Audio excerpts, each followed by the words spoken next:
Manipur is burning, Manipur हिंसा, आखिर क्या है इसकी वजह? कौन है वे लोग जो इस हिंसा के पीछे की वजह है? आखिर किस बात के लिए हो रही है यह हिंसा? ये पूरी रिपोर्ट हम लोग जानेंगे।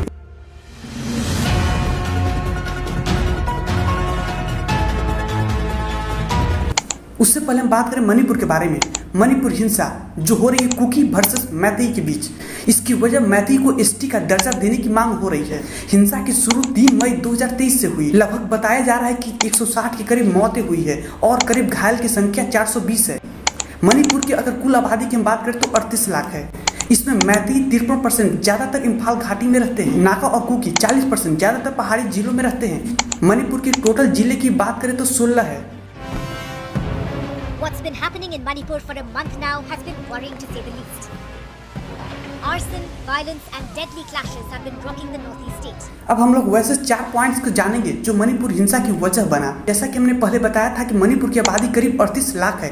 यहाँ 3 प्रमुख समुदाय हैं, मैतेई, नागा और कुकी। मैतेई ज्यादातर हिंदू हैं, नागा कुकी जबकि ईसाई धर्म को मानते हैं, एसटी वर्ग में आते हैं। इनका आबादी करीब 50% है। राज्य के करीब 10% इलाके में फैली इम्फाल घाटी मैतेई समुदाय बहुल ही है। नागा कुकी की आबादी करीब 34% है। ये लोग राज्य के करीब 90% इलाके में रहते हैं। नंबर 1 की हम बात करें तो कैसे हुआ यह विवाद? मैतेई समुदाय की मांग है कि उन्हें भी जनजाति का दर्जा दिया जाए। अगर हम जनजाति की बात करें तो यानी एसटी शेड्यूल्ड ट्राइब्स समुदाय ने इसके लिए मणिपुर हाईकोर्ट में याचिका लगाई। समुदाय की दलील थी कि 1949 में मणिपुर का भारत में विलय हुआ था।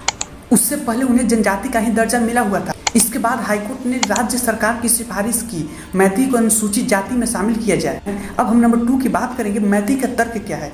मैतेई जनजाति वाले मानते हैं कि सालों पहले उनके राजाओं ने म्यांमार में कुकी को युद्ध लड़ने के लिए बुलाया था। उसके बाद ये स्थायी निवास हो गए। इन लोगों ने रोजगार के लिए जंगले काटे और अफीम की खेती करने लगे। इससे मणिपुर ड्रग्स तस्करी का ट्रायंगल बन गया।